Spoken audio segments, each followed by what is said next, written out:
Halo Sobat Prestasi, senang sekali saya Srini Fitriani bisa menemani teman-teman semua dalam webinar Bincang Kreatif. Segmen kedua ini kita akan membahas perihal cabang FLS 2N monolog. Nah, buat teman-teman yang nggak tahu apa itu monolog, aku bakalan kasih tahu sedikit tentang monolog. Nah, monolog adalah pertunjukan yang hanya dimainkan oleh satu orang pemain dengan menekankan pada keterampilan seni peran, keaktoran, atau acting. Nah, kita akan kupas tuntas semua tentang monolog dengan narasumber kita yang luar biasa. Siapa lagi kalau bukan Kang Iman Soleh. Nah, Kang Iman Soleh ini hebat banget ya. Diganti dulu teman-teman. Kita intip kehebatannya. Beliau ini berteater sejak tahun 1984 di berbagai kelompok teater Indonesia, STB, Payung Hitam, Teater Kecil, JKT, dan lain-lain. Juga beliau pentas keliling di berbagai negara seperti Afrika, Eropa, Asia. Beberapa kali juga beliau pentas di Tokyo dan Kyoto, Jepang. Pernah juga terpilih mewakili Indonesia dalam pentas bersama 7 negara Eropa, Asia di Forum Art Summit tahun 2013. Nah, kita langsung saja. Sudah ada di pinggir saya, aduh deg-degan Kang, kangen. Kang sehat? Alhamdulillah. Alhamdulillah. Assalamualaikum, Sampurasun. Sampurasun, Rampes. Mangga atuh langsung aja ke materi. Pasti pada langsung penasaran ya. Terima kasih banyak deh ya. Dia Ya. ini adalah juga pemain monolog. Apa itu monolog sudah dijelaskan tadi dengan sangat sederhana, tapi juga itu memuat semuanya oleh adik kita ini. Kita punya waktu 20 menit ke depan. Betul. Untuk berbincang mengenai apa dan bagaimana itu monolog. Adik-adik sekalian, adik-adik pasti mengenal apa itu pendongeng ya, apa itu pembaca puisi, apa itu monolog.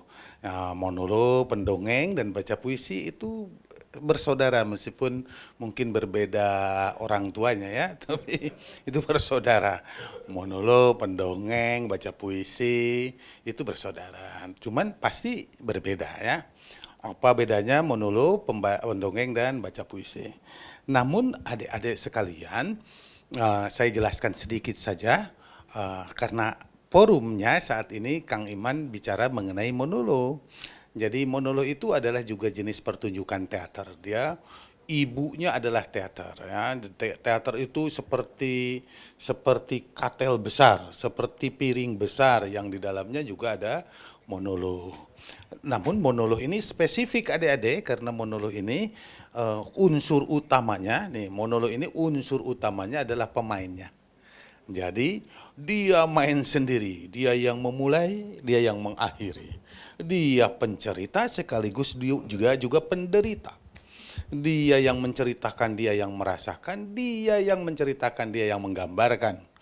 Jadi monolog itu bertanggung jawab. Wah, nggak ada juru bisik monolog itu, nggak ada yang bisa nolong. Dia harus berpatok pada yang teks yang sudah dibuat oleh pengarangnya.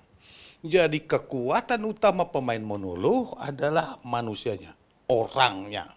Jadi si aktor itu menjadi unsur utama monolog, unsur utama pertunjukan yang satu ini. Jadi talenta seorang pemain monolog mesti terlatih. Suaranya harus dilatih. Dia harus pandai menyanyi. Inyu misiras burung baja, ento manarakano anyansya. Dia bisa nyanyi Afrika. Dia bisa nyanyi Bali, ada orang Bali. Nomas milati yang beli, nomas titiang kasang saram. Oh, dia bisa juga mesti latihan seperti pewayang ya, karena dia unsur utamanya juga salah satunya adalah suara, maka biasanya latihan suara. Seperti apa latihan suaranya? Bisa latihan dengan pendekatan, misalkan belajar pada suara-suara binatang. Kalau saya di Sunda bicara latihannya biasanya ke pedalangan. Sitirom dina pasyawakan busana, yai kula. Dan latihannya begitu banyak karena unsur menjadi orang lain dan menjadi diri sendiri itu menjadi utama, dan suara menjadi unsur utama tadi. Meskipun berbeda dengan pendongeng, karena pendongeng berlangsung sebagai penutur ya, tapi pemain monolog dia memainkan, dia menceritakan sekaligus juga dia menggambarkan. Nah, lalu kemudian juga harus dilatih yang lainnya, yaitu tubuhnya. Biasanya Kang Iman latihannya dengan cara apa nih tubuhnya ya? Kang Iman ini karena belajar tubuhnya itu latihannya pada pencaksilat. Biasanya itu hubungannya dengan stamina. Latihannya pada nari. Dari mulai tari lenyepan yang halus-halus sampai tari-tari yang agak sedikit gagahan, yang kasar, yang rakyat ya, tari-tari rakyat seperti jaipongan, ketuk tilu. Terus juga latihan yang lain, misalkan meniru ya. Itu pelajaran utama, pelajaran pertama dari pelajaran akting adalah meniru, yaitu menirukan binatang. Dari mulai binatang melata sampai yang bisa terbang. Jadi tubuhnya belajar, sama seperti juga bela diri kita yang sumbernya justru dari binatang. Ada jurus monyet, jurus harimau, jurus apa. Jadi pemain monolog itu unsur utamanya dari selain suaranya juga adalah tubuhnya deh. Ya, kau merasakan itu bukan? Iya, kangen. Lalu kemudian yang lain juga adalah penghayatannya ya. Jadi penghayatan itu dinamisasi, dinamika perasaan. Nah, itu nanti hubungannya dengan apa nih dinamika perasaan? Ini hubungannya dengan dinamika cerita ya. Nah, adik-adik sekalian itu adalah unsur utama. Jadi unsur utama monolog itu dia adalah ibu. Dia adalah satu hal dalam teater gitu. Ibunya adalah teater, di dalamnya ada monolog. Wah, inilah kesempatan yang dahsyat dari para aktor untuk punya kemandirian, gitu ya. Jadi monolog itu sama seperti kalau sastrawan dia bisa menulis sendiri, kalau penyanyi bisa main musik sendiri, kalau pemain monolog dia bisa latihan sendiri, bisa bersumber dari puisi, bisa. Sepasang mata biji saga tajam, tangannya lancip gobang berbahan, tubuh-tubuh lalang dia tebang, arkidam cantik arkidam dinding tembok hanyalah tabir embun lunak besi di lengkungannya, tubuhnya lolos di yang dan panjang lagi. Anda bisa berangkat yang dari realis, kekuatan apa gerangan yang mengisi pipi gadis itu yang rembut dan merah jambu, yang mampu menyelam lautan, yang memberi bumi seribu mimpi, lelaki nerung asma lupa akan dirinya, lupa tugas, lupa agama, lupa bapak dan lupa keluarga, kelingan mata yang jeli. Jadi latihan teks-teks itu menjadi penting bagi seorang pemain monolog. Jadi kedisiplinan seorang pemain monolog itu karena unsur utamanya adalah orangnya, manusianya, si pemainnya itu yang sendirian itu. Latihan disiplin, latihan tubuhnya, latih perasaannya, dinamika suaranya, seluruh hal. Itu kerennya monolog. Jadi ayo main monolog. Gitu deh ya. Ini belum ngomongin soal naskah, belum ngomongin tentang penyutradaraan karena nanti berikutnya adalah, makanya 3 hal penting itu tentang aktornya, kedua adalah teksnya, ya naskahnya.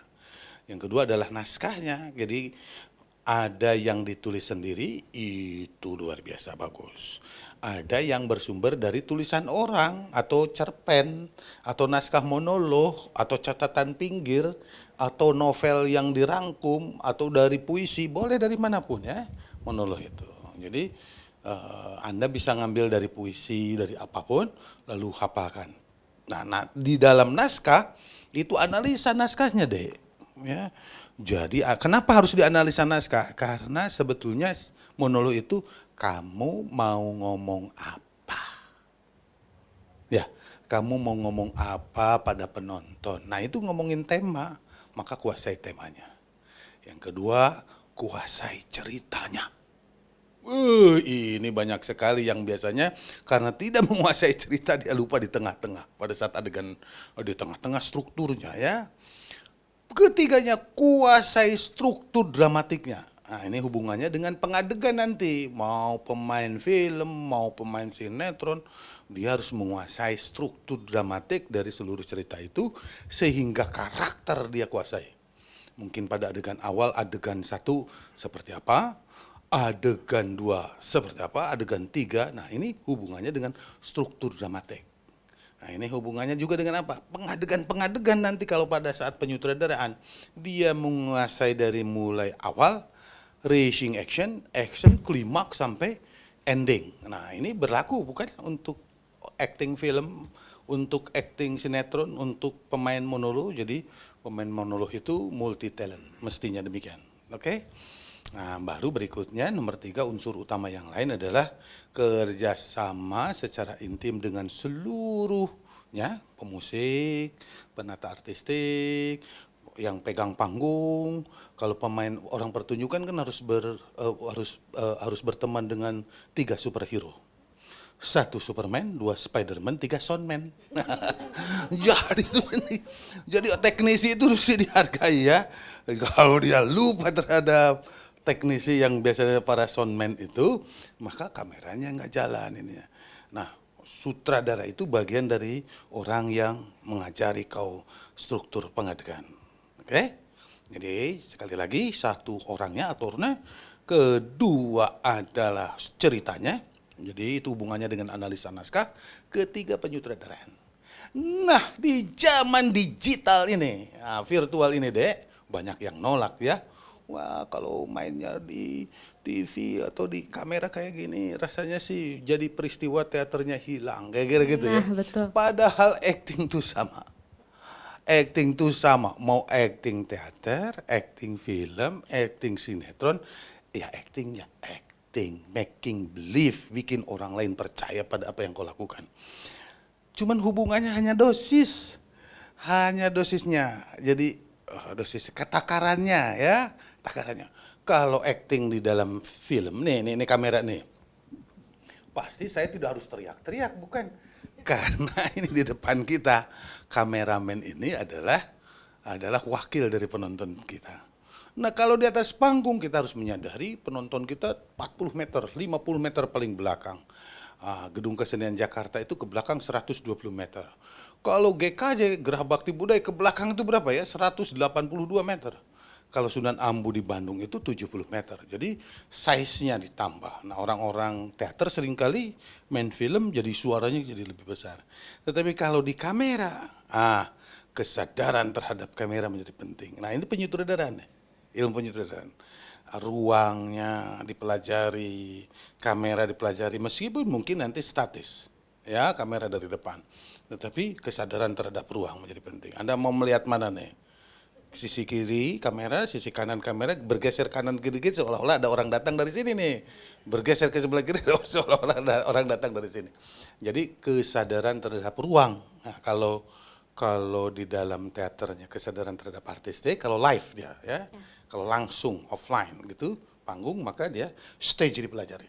Tetapi ketika kesadarannya kamera, maka ruang kamera Anda harus kerjasama dengan behind the camera itu. Siapa itu yang di belakang ya? Dia harus terus menerus bagaimana kameranya bagus jalan. Aku bener nggak lihatnya, kameranya wajahnya kelihatan nggak, cahaya gimana? Mesti aktor punya kecendekian itu. Nah, itu katanya emang Panjang, atmosfernya beda kalau misalkan nonton langsung dan nonton dari kamera tuh. Jadi Gitu ya. jadi gimana gitu biar tetap rasanya sama. Ya actingnya harus bagus. Iya, berarti tetap di Sebetul- aktor. Teman-teman ada Kang yang curhat kayak gitu teh gimana cenah gitu. Ngerti saya, ngerti. Seringkali ada ketakutan kalau kamera dengan panggung rasanya beda Kang Iman. Jadi kalau udah nonton kalau di kamera itu rasa teaternya hilang. Ya, betul, tetapi sebetulnya kalau aktornya bagus rasanya sama. Kalau nyanyinya bagus, mau direkam, mau di live di atas panggung, bagus aja itu penyanyi. Aku menyukai Harvey Malaiholo, mau langsung mau tidak langsung, dia bagus nyanyinya. Nah, tinggal Harvey pasti tidak memilih seluruh lagu, dia cari lagu yang paling cocok untuk dia. Kayaknya si Harvey Malaiholo akan memilih lagu-lagu yang sesuai dengan karakter dirinya. Jadi adik-adik kalau ada 2 naskah ini yang diberikan ke adik-adik di dalam FX2 ini, maka pilih naskah yang paling cocok buat dirimu. Gitu ya. Ketika kau merasa cocok, kau akan nyaman memainkannya. Perlakukan naskah itu karena dalam buku panduan boleh diedit. Boleh ya, karena kita hanya paling pendek 10 menit, paling panjang 20 menit. Nah, di antara 11, 12, 13, 14, 15, 16, 17, 18, 19 itu, kamu mainlah dengan nyaman. ya, bekerja samalah dengan sutradaranya, penata artistiknya, para pendukungnya dengan protokol kesehatan tentu ya. Itu wajib, itu fardu ain itu.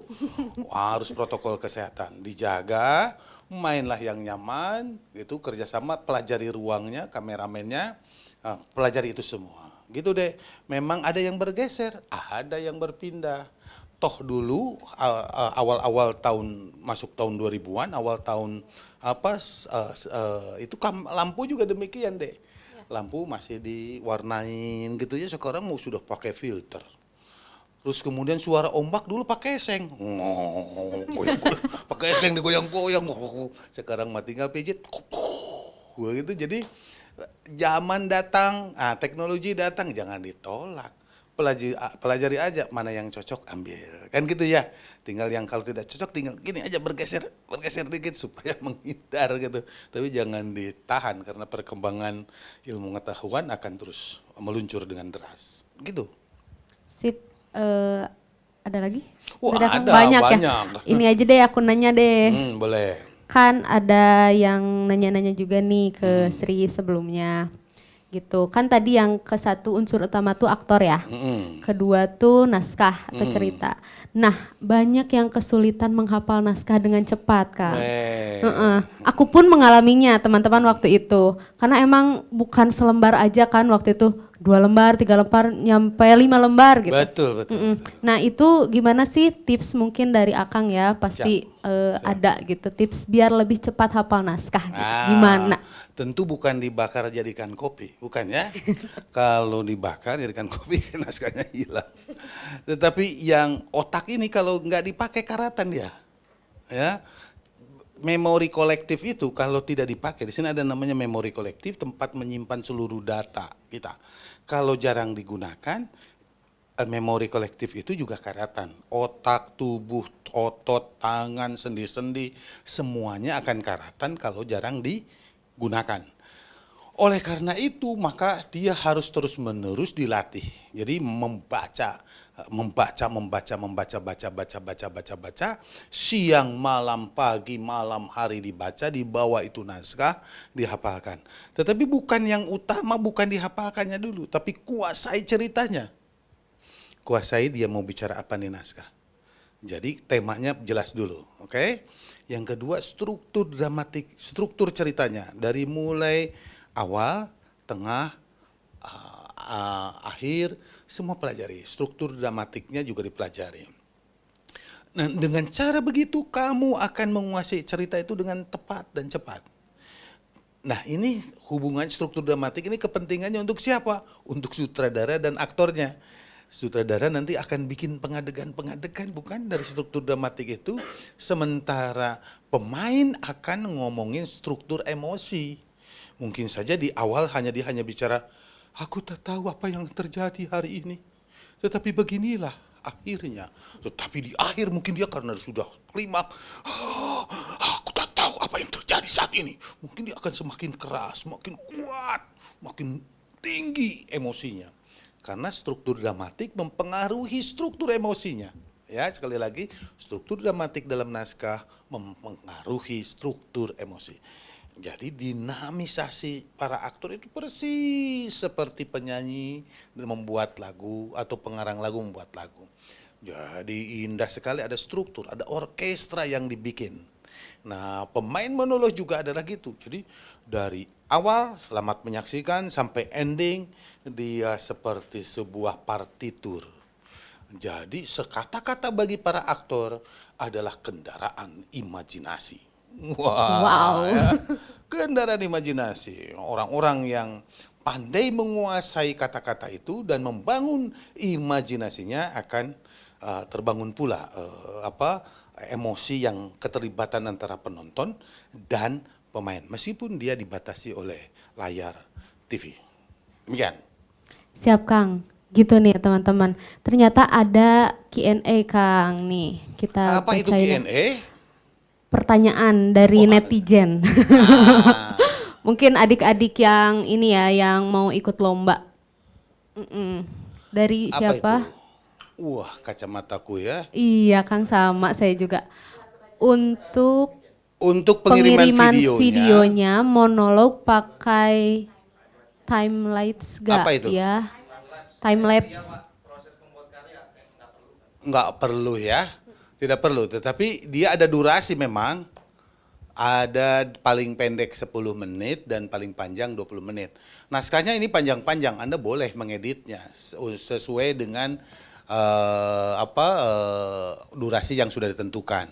Sesuai dengan kebutuhan pertunjukan. Jadi di dalam 10 sampai 20 menit di antara itu kalian bisa latihan terus-menerus, tetapi nanti rekamannya mesti satu kali take. Jadi tidak ada rekayasa kamera seperti misalkan Diedit ya, contohnya Kang? tidak seperti video klip ya. Kalau video klip kan ada rekayasa, bukan rekayasa istilahnya, ada editing ya.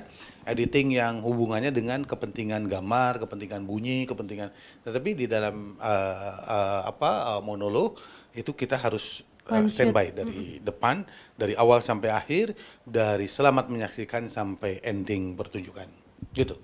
Oke. Permisi, Siap. mau nanya. Siap. Wah, penonton ada yang nanya. Live suaranya aja ya, Iya, mewakili boleh, penonton tadi. Assalamualaikum Kang, mau tanya terkait teknis, apakah untuk musik, apakah bisa live atau bagaimana? Dan untuk pengambilan videonya bagaimana? Kameranya stay atau bagaimana? Nuhun Kang. Siap. Musik Anda bisa sebaiknya sih dari luar kamera itu. Jadi istilahnya itu ilustrasi boleh ya. Jadi tidak harus ada di dalam gambar itu. Tetapi kalau kalian mau menampilkan pemusik di dalam gambar itu tentu harus protokol kesehatan. Tapi yang kami nilai adalah pemainnya gitu ya. Yang kita nilai adalah pemainnya bukan pemusiknya, meskipun itu jadi unity, satu kesatuan ya. Lalu pengambilan videonya gimana ya? Kamera stay atau bagaimana? Stay ya. Kameranya stay dari depan, lalu kemudian seperti sebuah dokumentasi. Kalau mudahnya itu apa ya? Kalau seringkali saya nonton pengantinan ya, tapi pengantinan sekarang juga sudah Kayak live kartu streaming ya. mungkin ya. Beda ya, live stream bukan ya, tapi di pendokumentasi. Jadi kalau dalam film disebutnya dokumenter gitu, mendokumentasi pertunjukan monolog itu. Tentu dengan cahaya yang bagus, audio yang bagus, dengan gambar yang baik. Ya, jadi meskipun sekarang kan meskipun hanya dari depan jadi kayak nggak juga. Kalau pemainnya bagus, pertunjukannya bagus, kameranya kalian jangan hati-hati, belajari jangan sampai buram. Jadi audio dan gambar itu mempengaruhi pertunjukan juga, ya. Ada yang lain? Ada banyak ya. Coba Siti bacain. Oke, Assalamualaikum Kak, mau tanya Ya. bahwa durasinya emang harus 20 menit pas atau boleh lebih sedikit? Terima kasih. Di dalam panduan dikatakan bahwa tidak boleh lebih dari 20 menit. Ya, itu mempengaruhi nilai. Sebaiknya kurang dari 20 menit. Ya, tapi jangan kurang dari 10 menit. Karena naskahnya agak panjang itu yang siapa naskahnya? Putu Pajar Arcana dengan Agus Nur itu. Iya. Jadi naskahnya dua-duanya panjang, tetapi tidak lebih dari 20 menit dan tidak kurang dari 10 menit. Sebaiknya sih di antara 10 sampai 20 menit. Boleh 11, boleh 12, 13 dan lain-lain. Itu tapi jangan lebih dari 20. Baik, pertanyaan selanjutnya, kan syutingnya di rumah nih, apakah tetap menggunakan lighting? Oh boleh ya, jadi lampu itu boleh. Lighting itu cahaya ya, jadi cahayanya kalau dirimu nanti cahayanya pakai yang 120 wattan seperti lampu taman boleh. Pakai dimmer juga boleh ya, kita bisa bikin sendiri pakai dimmer yang sederhana bisa. Pakai direkayasa lighting yang sangat bagus, tentu kalau ada modalnya juga boleh. Tapi kita selalu akan melihat yang utama adalah para pemainnya.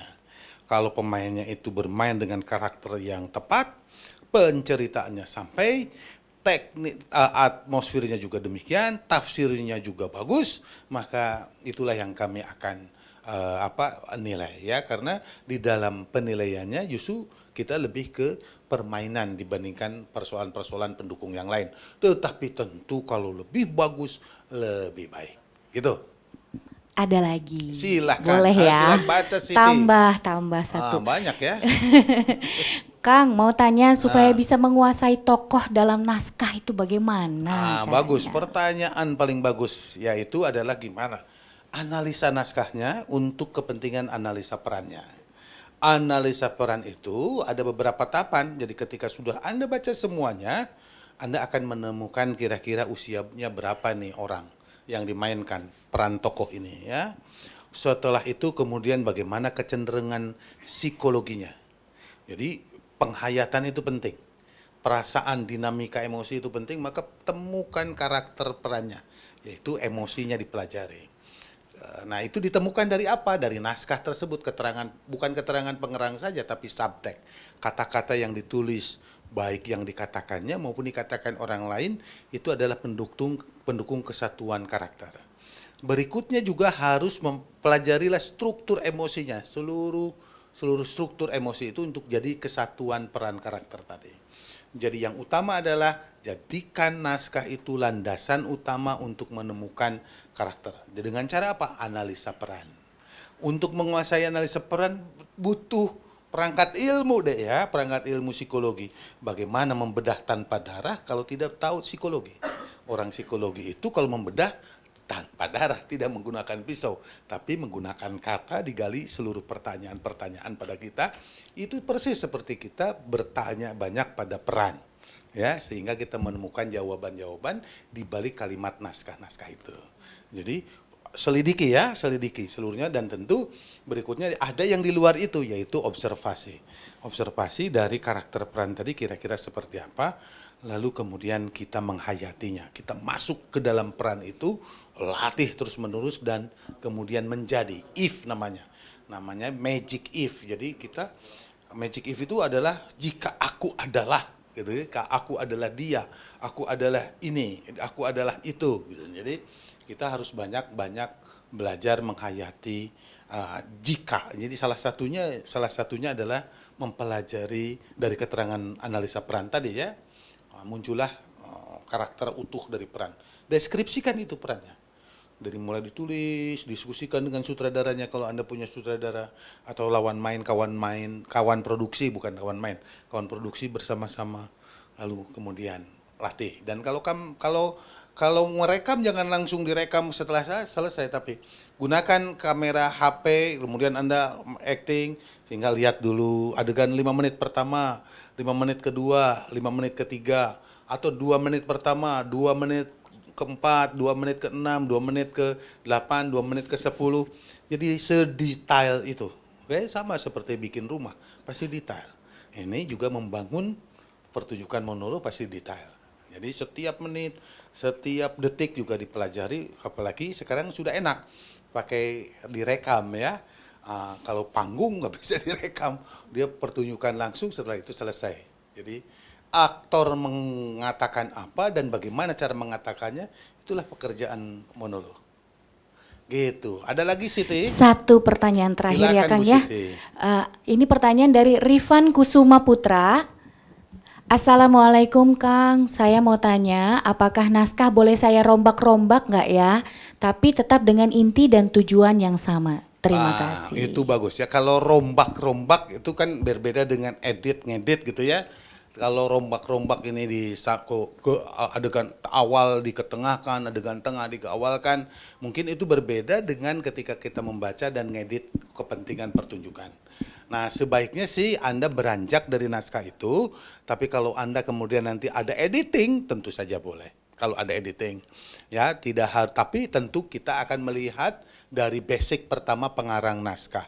Para juri itu akan membaca, tentu sampai hari ini kami sudah membacanya, satu karya Putu Fajar Arcana dan Agus Nur itu, lalu kemudian adik boleh ngedit ya, tapi kalau misalkan merompaknya berlebihan juga tidak elok untuk pengarang naskah ya. Jadi ada unsur etik nanti di dalamnya. Namun kalau Anda untuk tujuan pertunjukan, tujuan durasi, boleh deh ya kalau sepanjang untuk ngedit. Gitu. Nah, Bu Siti ada lagi Bu Siti? Oh, Bu Siti tugasnya sudah ya. Silakan Bu Sri. Ya.